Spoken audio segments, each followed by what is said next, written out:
Howdy, y'all. It's me, Pikiss-Chris, And it's your boy, Bastard Swordsman.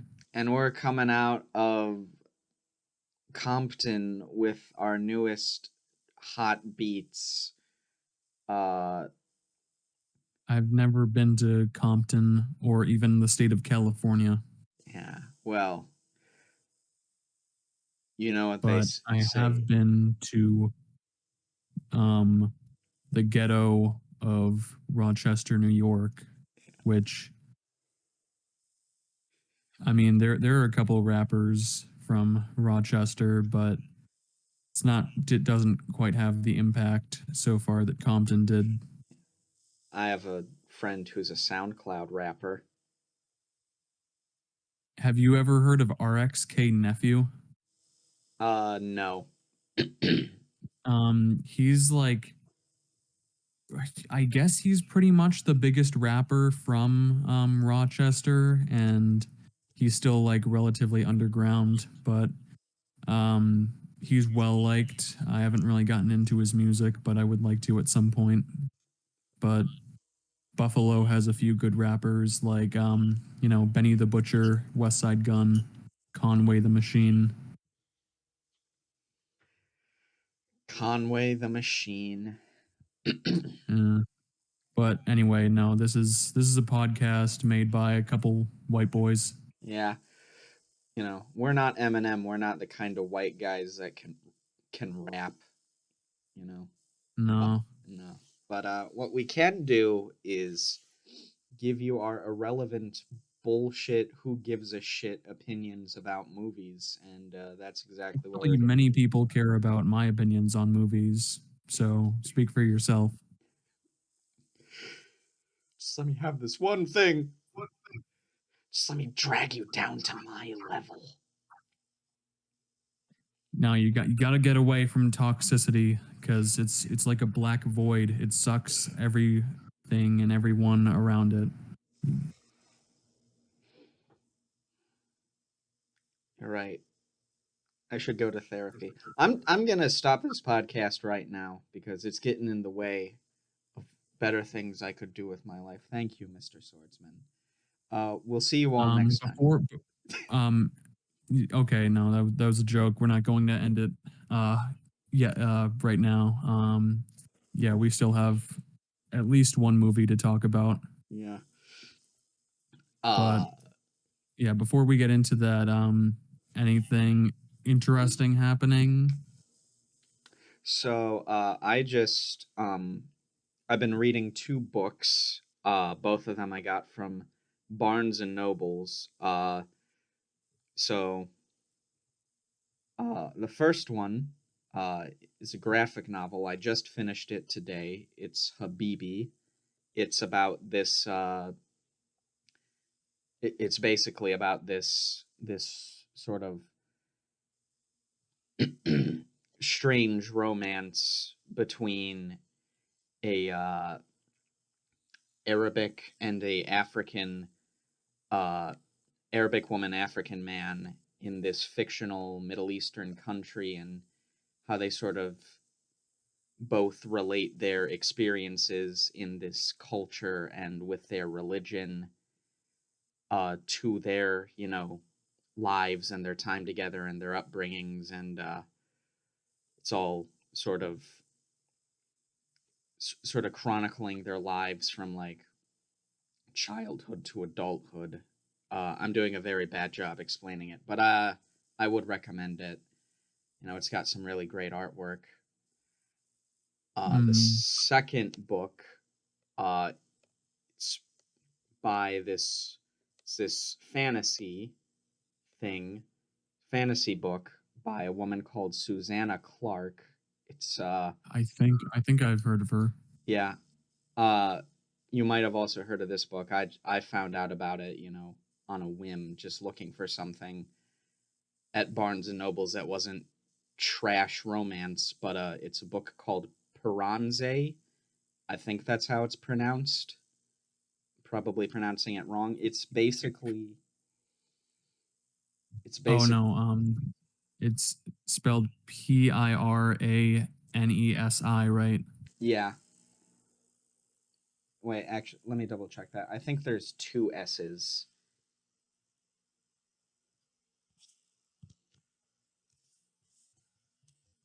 Anyways, No, it's pronounced Piranesi.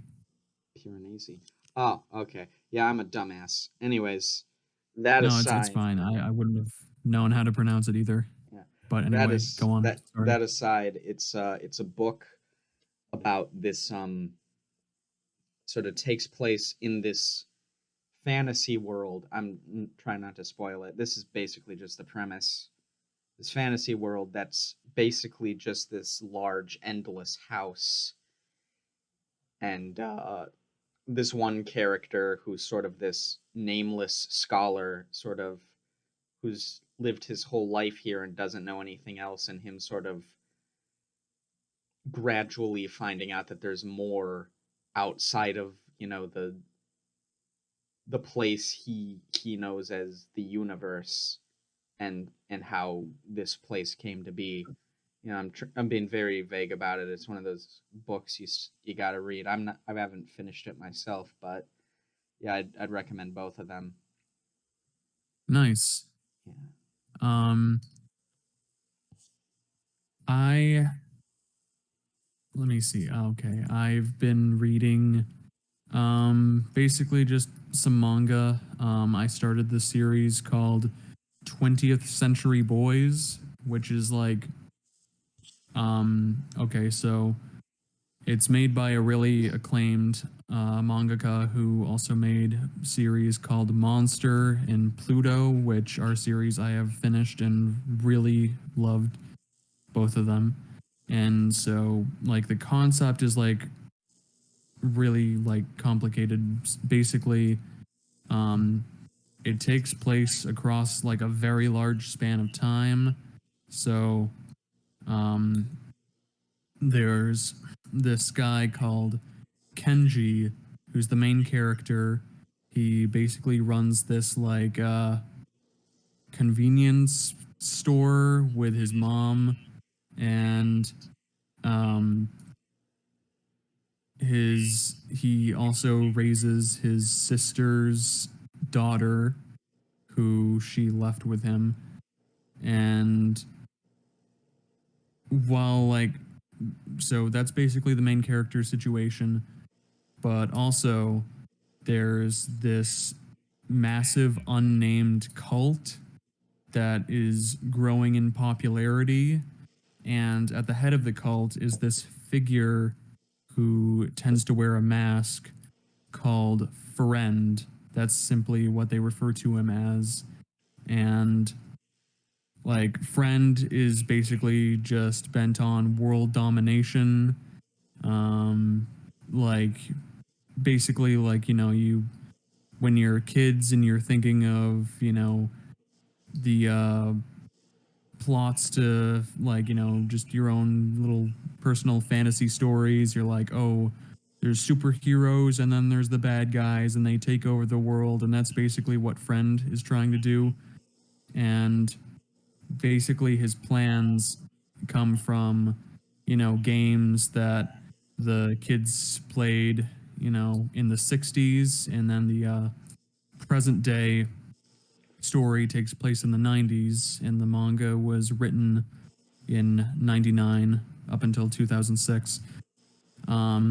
And there's a lot to the mystery, a lot of, twists and turns, a lot of characters. It's difficult to like really like I'm a few books in, and still I definitely haven't even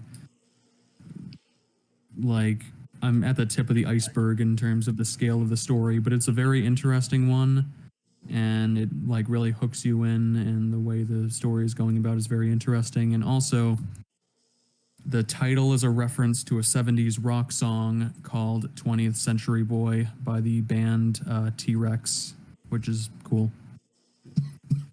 Yeah. Very interesting parallel, the idea of like you know childhood fantasies and youthful innocence is represented by a villainous mask. Yeah. reminds me a lot of our good friend Majora, but uh yeah. I wonder You if know that's who like else it a reminds me of? what? Dream. Oh, That's what the mask is. it the streamer?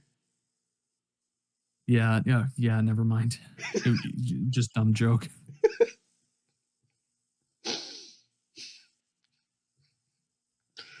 But anyway, Yeah. I've only read like a tenth of it, so I can't say if it goes to shit or not. But I I like I said, I've read two of the mangaka's previous works, and I really liked them both from beginning to end. So hopefully this will be the same. But still want to hold off right now. But it's interesting so far. Yeah. Uh, Hold off on like giving it my seal of approval. I mean, you gotta make sure that it doesn't shit itself before you give it the yeah, of gold star. course. For all you know, this could be Um, like a Mass Effect 3 yeah. situation. Anyway, I don't really have anything else to say. I want to just get into the topic of today's episode. Yeah, I do. All right. So this was my pick. Uh this was this was a 2002 Disney animated film. It was their last 2D animated film, at the time anyway. You know, uh Well, there was Brother Bear. yeah, there was one of their last, at the tail end of like the Disney Renaissance, or like the period immediately after the Renaissance. And Yeah. it's Treasure Planet. It is a science fiction adaptation of Robert Louis Stevenson's Treasure Island. Basically follows the same plot, and Spoilers for Treasure Planet yeah, 2002, directed by Ron Clements and John Musker. yeah, spoilers. Don't read the Wikipedia page until after you've seen the movie. Anyways, yeah, this film bombed hard at the time it came out. It was competing against like the first Harry Potter film, and it sort of gained a cult following over the years, and I think it deserves it. Uh, yeah, just want to ask what your general thoughts on the film were. Okay. Well, this was my first time watching this in almost 20 years, probably. I've owned the DVD for a very long time, but I don't know. I've just never really rewatched it until now, and I think it's okay. It's not really one of my favorite Disney movies, but especially recently, they've made worse. Uh, if I'm being honest, I kind of think that the character John Silver sort of carries the movie for me. Yeah, Um, I I don't think it's a bad movie, but I'm not really in love with it either. Like there are aspects I like, some aspects I don't really care for too much. But like overall, it's not like I wasn't like struggling through it. I wasn't like, oh God, when's this gonna end? It was just like, yeah, it was okay. yeah. I mean, might just be the nostalgia. I don't know. I This film is very formative to me, at least. Mm. So the basic premise, it's science fiction, a science fiction retelling of like an old timey story. That's not necessarily a new thing, but I think what sort of sets it apart from like others with that premise was the fact that the production team had this thing called the 70-30 rule for it, where it was like 70% of the aesthetic of the film is uh swashbuckling, pirate high seas adventures, and the other 30% is, science fiction. So instead of it just being like a bunch of Star Wars ships in a typical like space setting, you have this very striking visual and identity of, you know, classic sailor ships and whatnot, basically like sailing through the stars, Mm. and there's a lot of really cool visuals that come from that. The one of the first shots of the movie is just like this ship sailing through like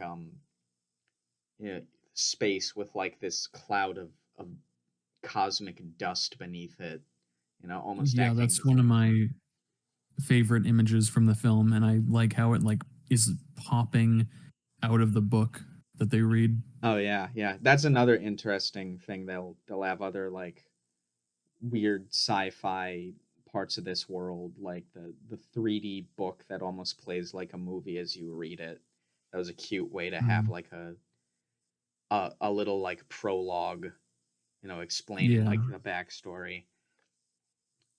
Uh, I'm I'm not sure I buy like the 70-30 thing that you said. Like it seems difficult to quantify exactly how much of like what is going into the aesthetic.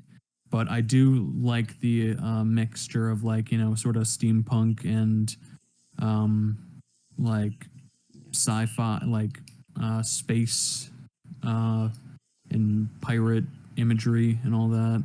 yeah, there was this other like reviewer a while back. I think he was called Il Nej, who did like a review of this movie, and he Mm. said he like commented on that. He said that this wasn't like haphazard, like steampunk. This wasn't like fucking clocks on old timey hats for no reason. It was refined, it. Yeah, like Yeah, the world building doesn't like feel clunky or anything. yeah. I mean, once you like sort of accept the basic premise that this universe does not operate on like the same rules ours does, it's pretty straightforward adventure. It's like, okay, they can I breathe mean, in space, whatever. yeah, Yeah. I mean it's sort of like a, yeah, it's like a fantasy film anyway, so Uh, um yeah, did you have something to say?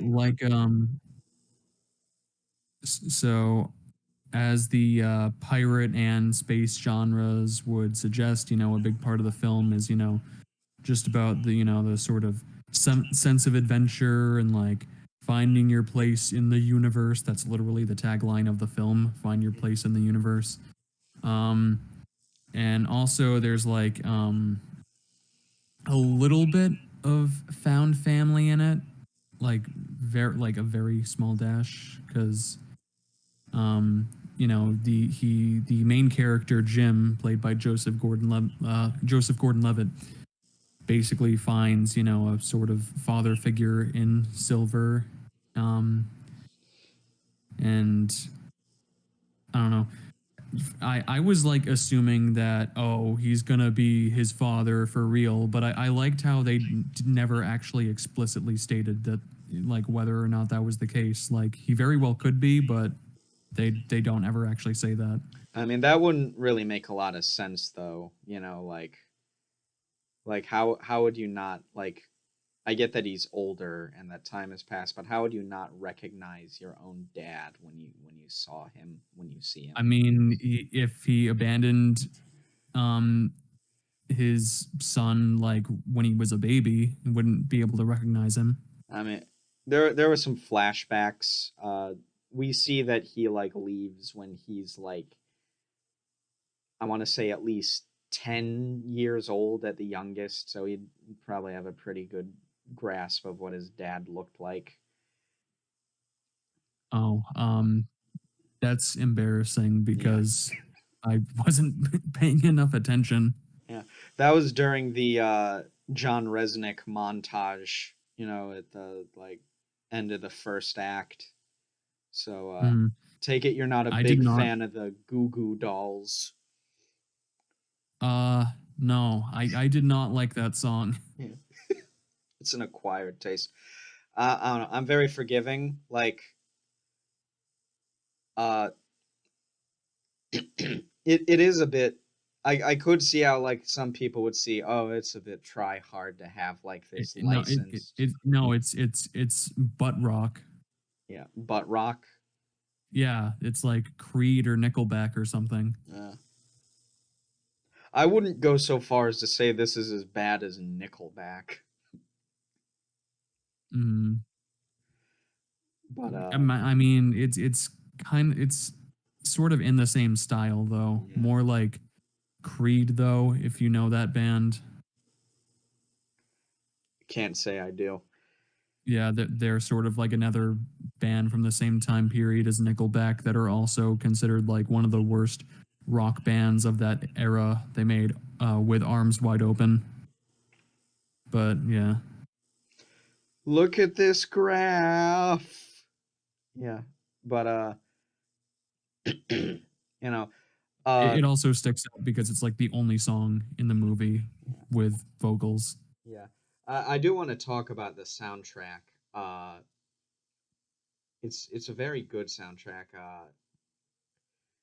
I can't remember quite off the top of my head who the composer is. It's one of the, I think it's Howard Newton or something like that. James Howard Newton. Uh, Let me look it up. Um, yeah, no, James Newton Howard. James Newton. I was close. I just flipped the Just switched the middle and last names. yeah. Yeah, he I think James Newton Howard. I think he Oh yeah, he's composes. done the he did the Nolan Batman films and some other movies, Really? He did Nolan obviously. Batman? Well, he did Batman Begins and The Dark Knight anyway. Okay. I thought that was Hans Zimmer. Um no, I think Hans Zimmer did Dark Knight Rises, but anyway, yeah. Okay then. Yeah.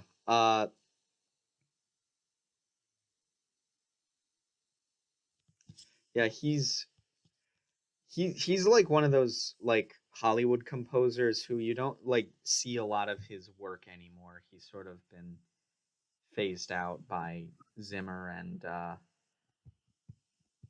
Michael Michael Giacchino. I'm pronouncing his name wrong, I know. But Well, he did those crappy Fantastic Beast movies and the Hunger Games stuff. mm, see, I So he's didn't. still getting work, but just movies that me and you aren't really interested in. Yeah. I think like, he I think it's a shame though that he's not like working on like bigger projects. I mean, I know those projects are big, but like who Yeah, who cares about Fantastic Beasts because this is a really teenagers. yeah, this is a really yeah, like good soundtrack, you've got like the films, of course, recurring leitmotif. I love me some leitmotifs. And I it's did just not notice the leitmotif, uh unfortunately.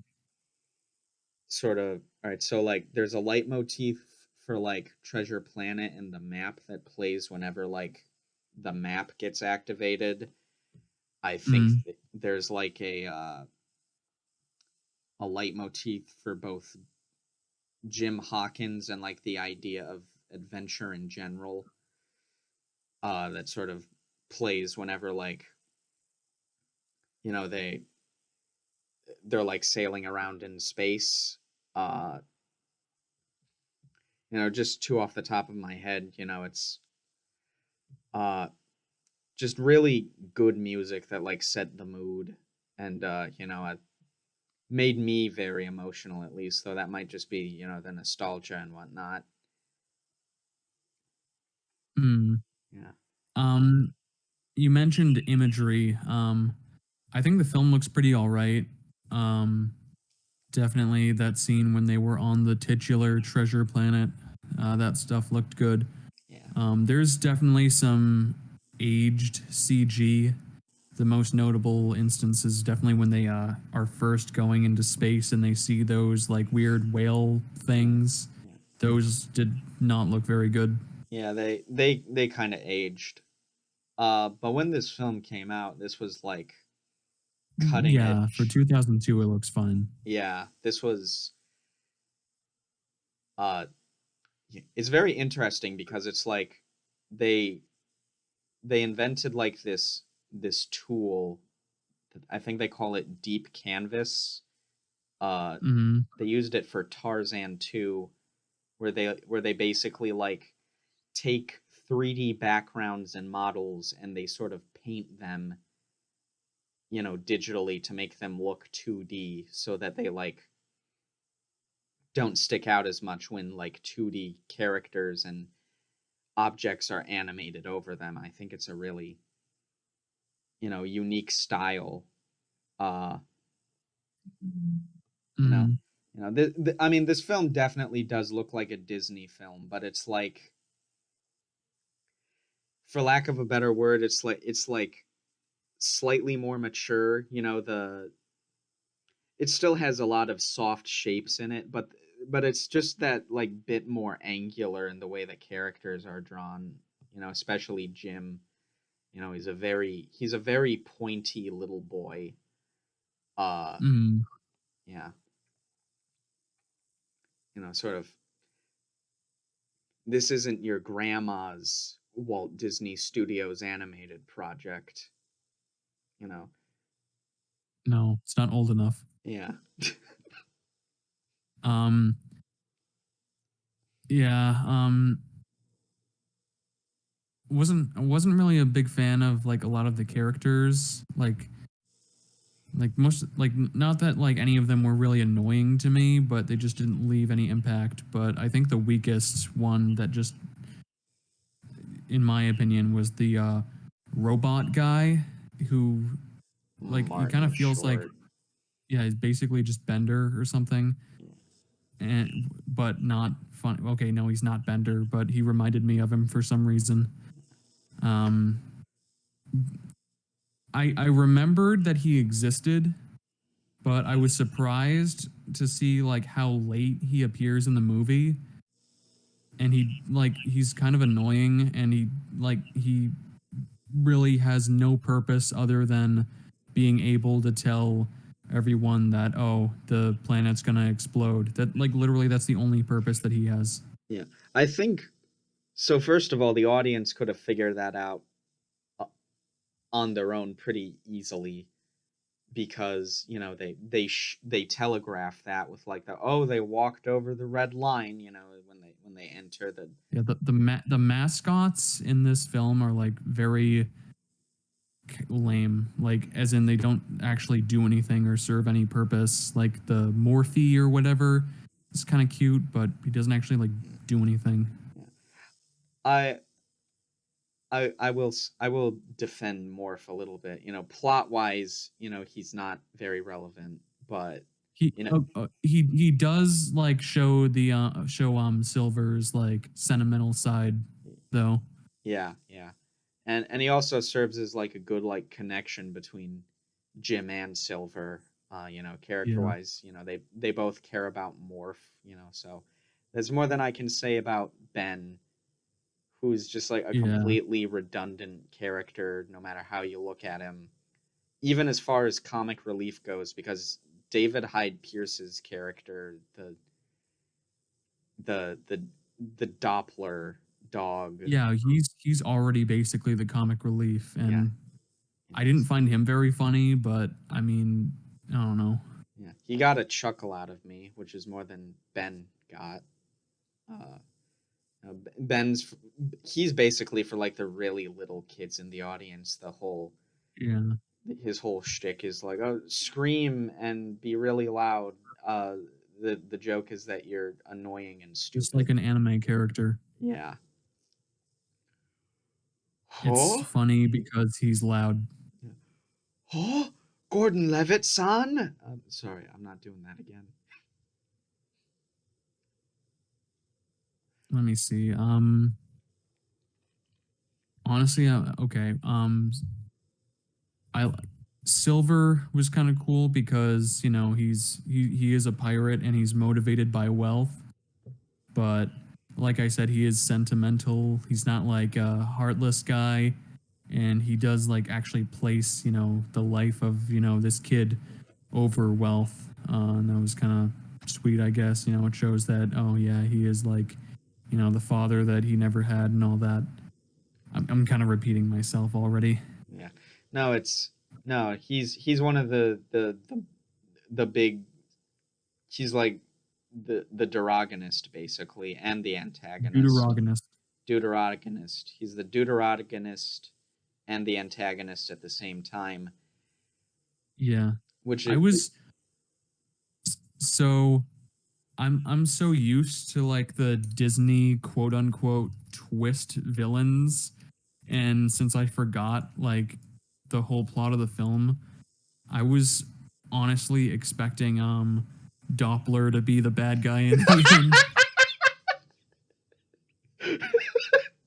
the final boss, I David mean, yeah, Hyde he's like Pierce. he's the exact kind of character that would be in like a modern Disney movie. Oh my god, you're right. That's so fucking stupid.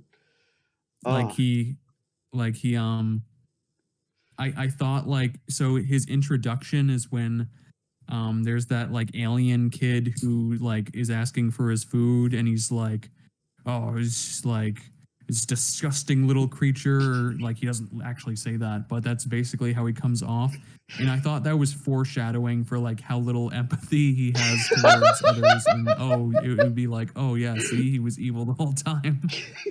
he he doesn't like kids. Automatic But bad guy. no, that didn't end up happening. Yeah. He's just part of the crew, I guess. Yeah.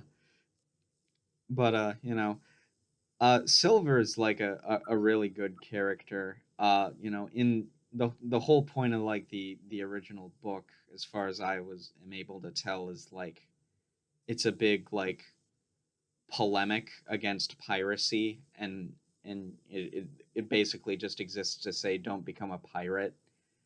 And it's like in the original, Silver is very charming, but it's all superficial. He's very self-centered and selfish deep down. Hmm. uh Here they sort of gave him the John Hammond treatment, where he's a much you know more sympathetic character. uh Yeah, he has like an actual heart. yeah, but they sort of have to balance that with the fact that he's still the villain. So it's basically like this this thing of like how do you make this character who's both the main antagonist threatening enough, but also like have him be three-dimensional and likable enough that you're invested in his growing father-son relationship with Jim. uh Mm, because if he's too like evil, then nobody's gonna buy it. But if he's too nice, nobody's gonna buy him as the villain either. So like yeah. they did a very good job of just like establishing him as just in that sort of Goldilocks zone, I guess. uh Mm, you know they could have. that's actually a good term for it, I Yeah, guess. yeah. They could have like chickened out and like just had like either a twist villain, or they could have made like the spider crab guy be like the true main villain all along. That But would have been awful. yeah, but That guy sucked. yeah, they kill him like before the third act even starts, which I'm really glad about. You know, It's funny how that like one like rock golem guy or whatever, like the captain's assistant, yeah, just dies unceremoniously. yeah. That that is that actually brings up like one of the problems I do have this film, despite how much I like it. Uh, it focuses a little too much on the main characters. It doesn't give enough like it has Yeah, a lot side of the side plots. characters are really underdeveloped, in my Yeah, opinion. yeah. It's like it's fine to like focus on the main character. You should do that, but it goes out of its way to have side plots. Uh, especially with like Doppler and Amelia, sort of like this romance between the two, and it gets absolutely no screen time. Yeah, like why should I care? Yeah, you know, like They also literally have a cat girl in this film, and she's not even that hot. speak for yourself, motherfucker. But I I I think you have bad taste.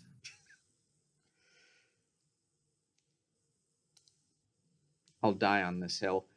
Uh, but we'll take this in the backyard later. Uh, Oh, excuse phrasing. what? We'll Oh take it in the back later. Yeah, the no, in the backyard is what I said.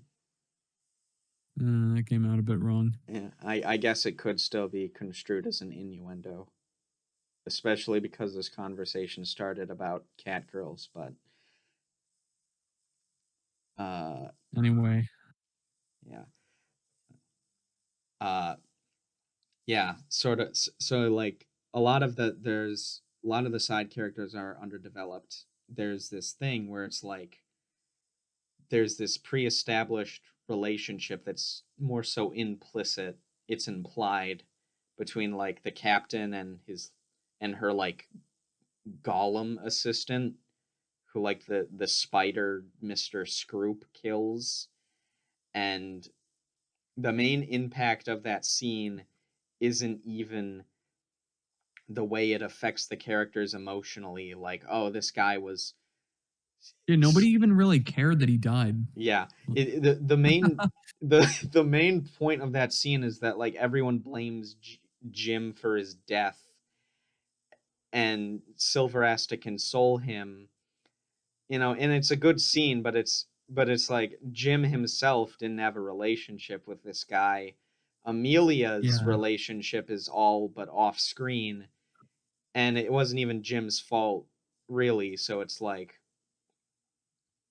honestly, it could have used like maybe 10 more minutes of yeah, screen time, yeah. This film, run time. I mean, yeah, definitely. It does feel like this film had a lot of deleted scenes, if you know what I mean. yeah, maybe Disney weren't like uh the most confident in it, and they didn't want to stretch their resources too thin or whatever. Yeah, I mean, yeah, they basically sent this film out to die. You know, put it up against Harry Potter. Uh, That's something you see a lot these days. yeah, but this film actually does have an interesting production history. It's tied to a previous the first animated film we talked about, Prince of Egypt. Funny enough. Mm, So basically when Jeffrey Katzenberg was the head of Walt Disney, he he wanted to convince the studio to make, an animated musical adaptation of the Book of Exodus, and they kept saying no, we're not doing that, because Disney are a bunch of pussies who are risk averse. Uh and funnily enough, Katzenberg himself was also like denying Clements and Musker, sort of their passion project too.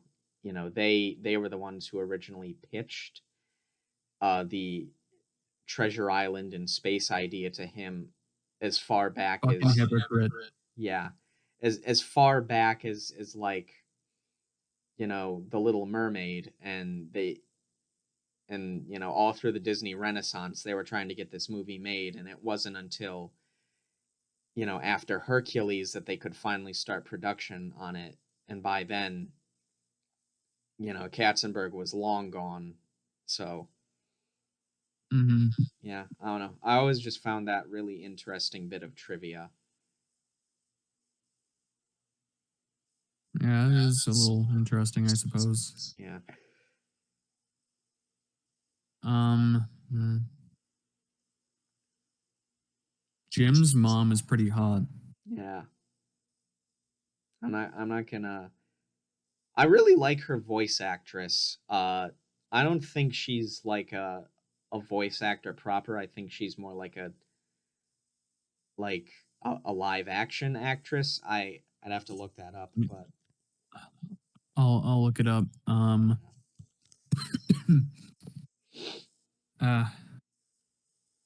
My Wi-Fi isn't like doing so good right now.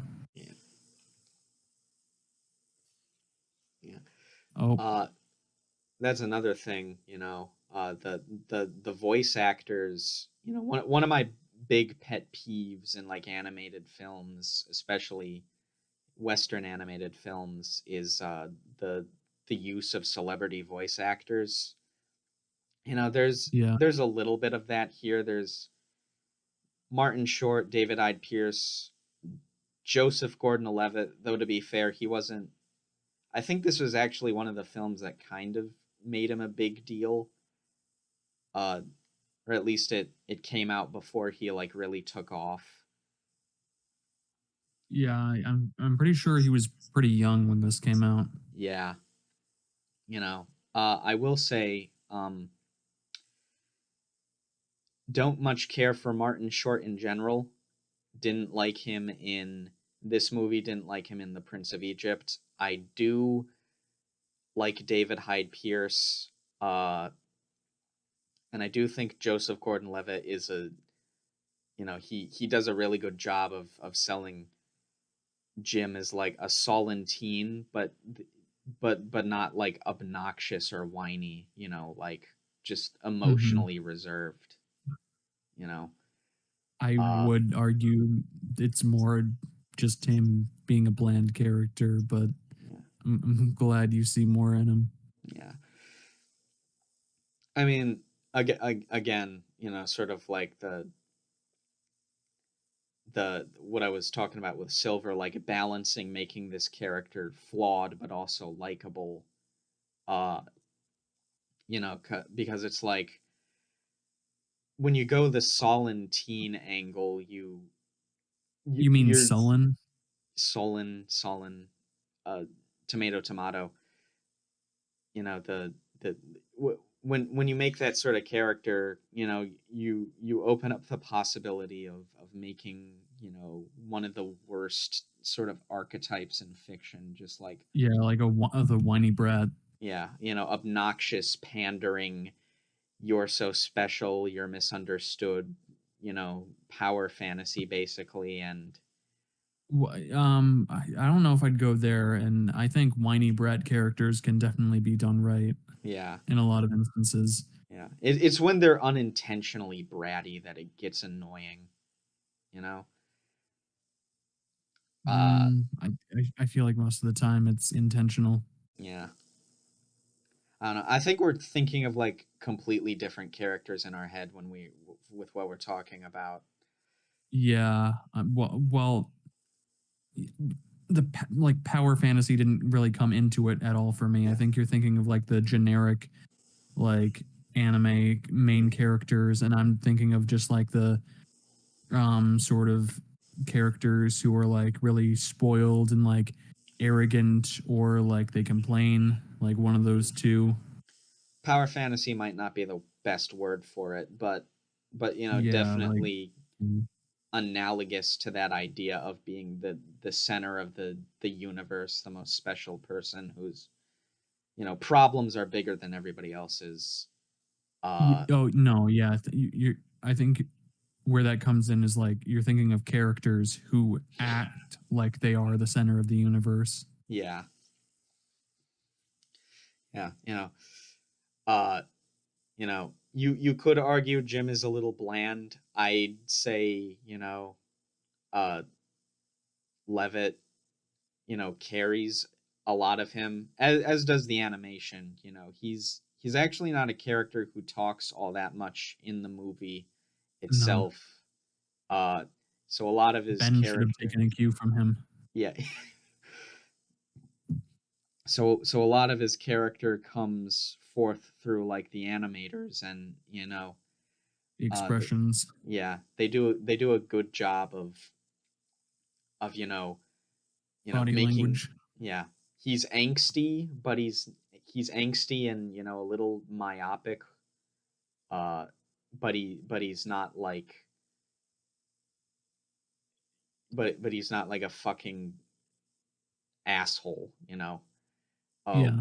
One of my favorite little details is right after he like gets brought home by his parole officers, one of the first thing he does is like help his mom clean up some dirty dishes on an empty table. That's a nice little touch to his character. Yeah, he like he's a problem child, but he does like help out. He's not like a complete bum. Yeah. Although actually, yeah, never mind. One thing that I thought was a little funny is that so when Jim first meets Silver, he's like, "Oh, a cyborg." And like he immediately assumes like it's the cyborg that other the dead guy was talking about. And Silver raises like a valid point, like, well, there are plenty of cyborgs here, but it just so happens that yeah, like he comes across a cyborg and immediately assumes that oh yeah, it must be the same cyborg, and it just so happens it is. Yeah. I mean, it is a little goofy. You don't question it as a kid. As an adult, you're like, wow, this is kind of, this is like fucking hearing like, beware of the guy with the prosthetic leg. I would have questioned it if I was like 11 or something. Yeah. No, no, definitely. Uh, you know, Again, just talking about like the cyborg parts of him. Did you notice that his his arm and leg are computer animated? Um, I don't think I did, but if they are, that's the best CG in the film. Yeah, yeah, it is. Ben too, he's also like computer Oh animated. yeah. Yeah.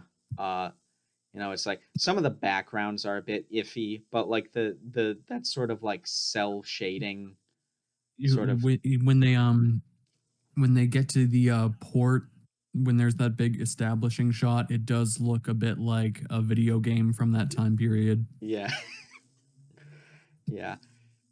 Uh Reminds me a lot of Hunchback of Notre Dame, where it's like, the once you start like really looking at the crowd shots, you start to notice that everyone's basically just an NPC.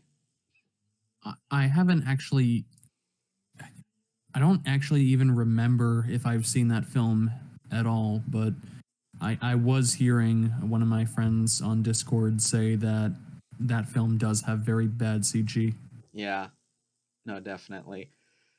I Uh, mean, it was the 90s, so you know, you just have to like, with those like older films that like incorporate 2D and 3D animation, you just have to like train your eye to basically ignore the backgrounds in a lot of yeah, it's ways. kind of impossible though. I think you should just really like watch film or appreciate films with like better animation, but I Yeah. don't know. I mean, I watch a lot of well, not really these days, but I've seen a lot of anime, and basically any anime these days incorporates some level of CG, and a lot of it looks like shit. So I'm used to Yeah. that. Yeah.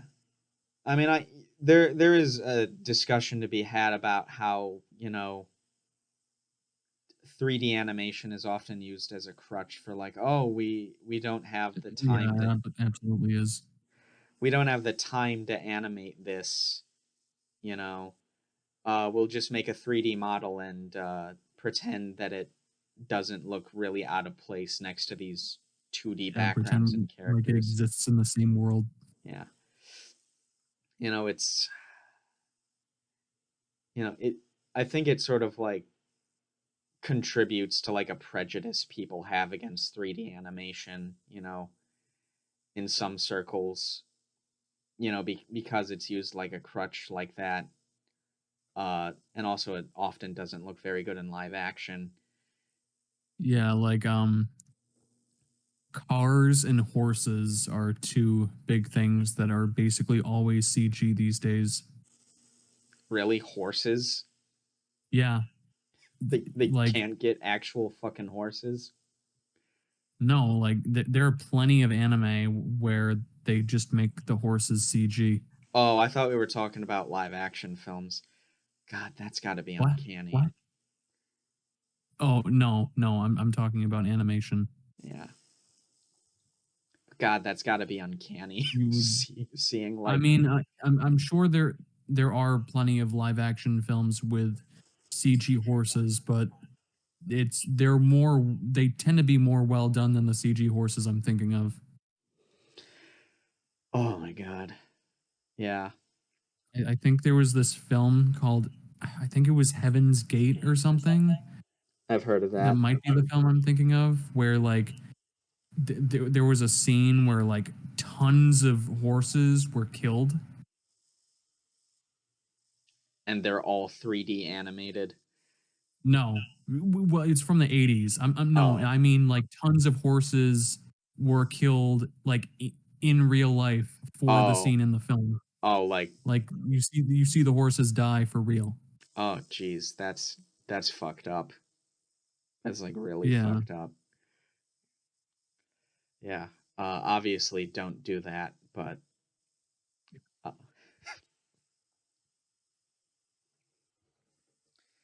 Well, I think that was one of the things that ended up leading to animal rights laws for film.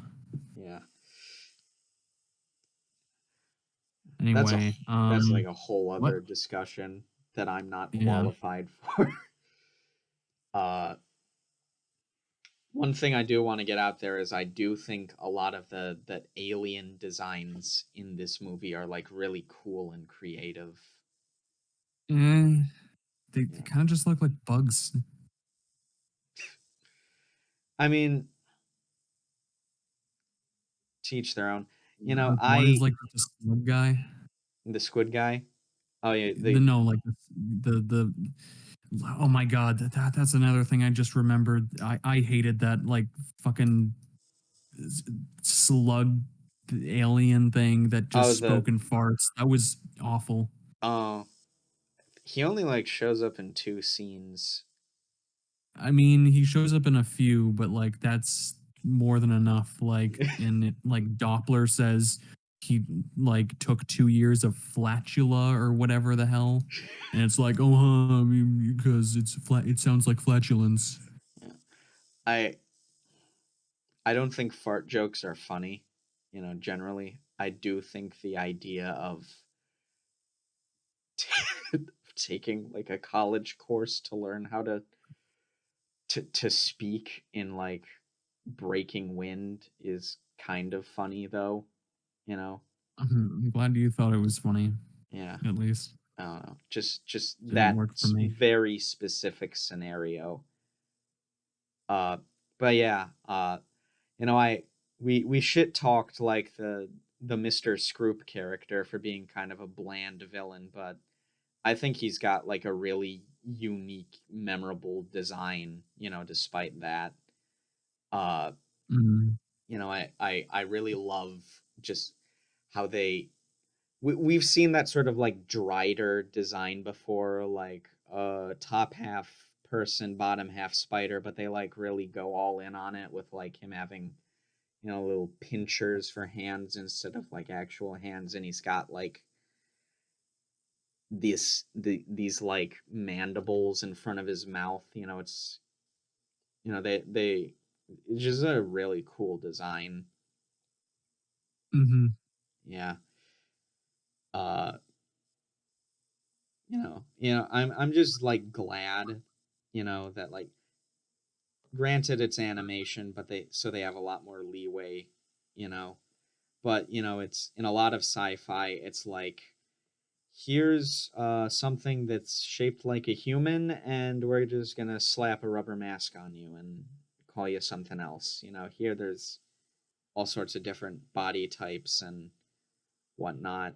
Uh, you've got this multi-eyed, slug thing for the lookout.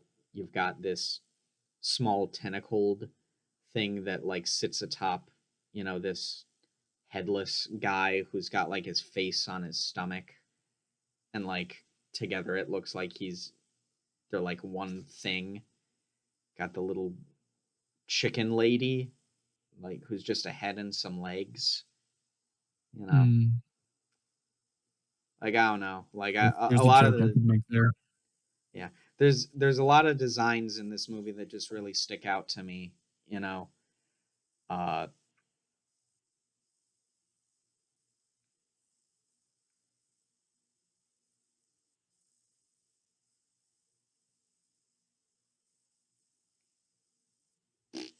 Hello? sorry, I was speaking in flatula there. Uh, Oh, sorry, I don't. I can't speak that language. yeah, you need to take at least 2 years of it in college. Eh, Uh, I think we've talked a good deal about this movie, so you want to give it your final thoughts, or yeah. Yeah. Uh.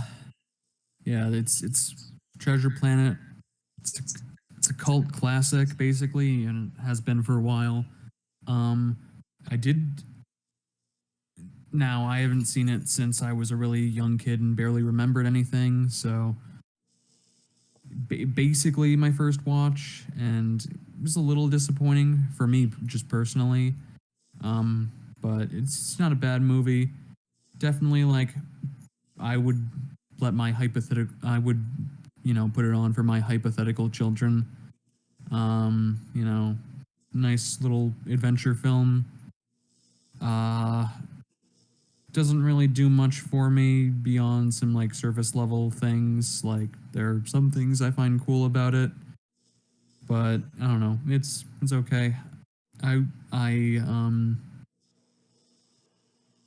if you really love, the, Disney Renaissance and you haven't seen this, I would, say go for it. Jeff, definitely check it out. But, not really super high on my list, yeah, but it's okay. yeah.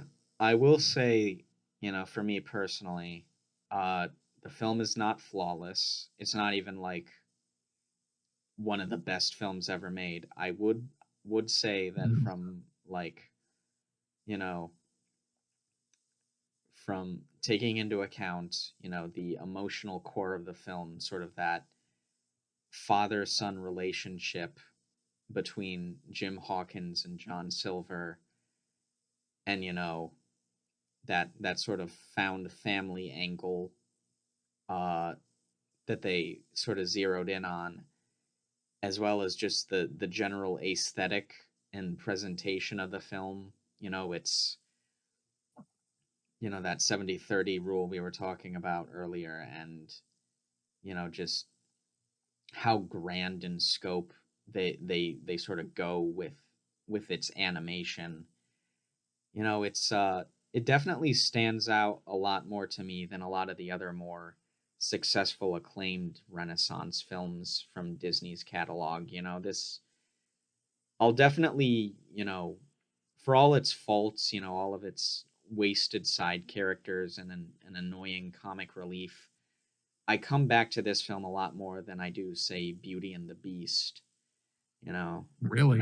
yeah, uh, I might get controversial here. I think Beauty and the Beast is kind of overrated, kind of has a weak romantic plot in general, but uh, that's just me putting a target on my back at that point. Better watch out when you're walking in those streets again. Yeah, better watch out when I meet up with the Disney adults. They got some shooters. Beauty Yeah. and the Beast got shooters. Yeah.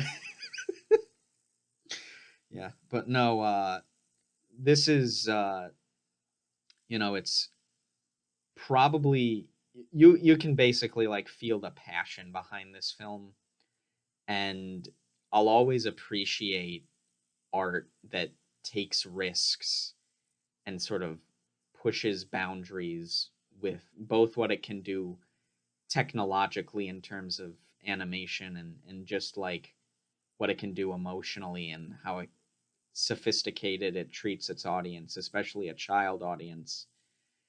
So I definitely recommend this film to anyone who's interested, and I would say that this film's, financial failing is a big contributing factor to why Disney, at least animation wise, has been in such a slump for so many years. We got Ratatouille though. Yeah. Well, that Pixar's its own thing as far as I'm concerned, but Disney's Well, even they suck now. Yeah, even they suck now. But yeah, this was one of the last great Disney animated films, before they started making mid and exclusively mid. So, a moment of silence. All right, silence over. What were you gonna say? Well, at least, you said one of the last good Disney animated movies, and I was going to say, well, yeah, we actually got Pirates of the Caribbean right after this. Yeah. Well, that's live action. Yeah. Not like I was going to. I was thinking, well, there's not really any good Disney live action movies either. But then that came up, and I actually like that movie. Yeah. They do know how to make good pirate swashbuckler stories, when they actually choose to give a shit. But yeah, I'd recommend this film to anyone who wants to give it a shot. So it's your pick now, Mr. Swordsman. What have you got in store for me? All right. I have something really special in store for you, actually. So, a few episodes ago, we watched Citizen Kane. So, I kind of wanted to check out the Citizen Kane of the 21st century. This film has already been discussed on like other podcasts and review shows, and a lot has been said about it. But I've only seen clips. I have never seen it in full. I've always been really curious about it. It's 2001. Freddy Got Fingered by Tom Green. Really? Yeah. Okay, then. I'm going to see Freddy Got Fingered. And hopefully I don't get fingered. Yeah. To our lovely audience, whoever you are. Oh no, I was dumb. Don't get fingered like Freddy. Yeah. I mean, if you're into pegging, more power to you, but personally it's not for me.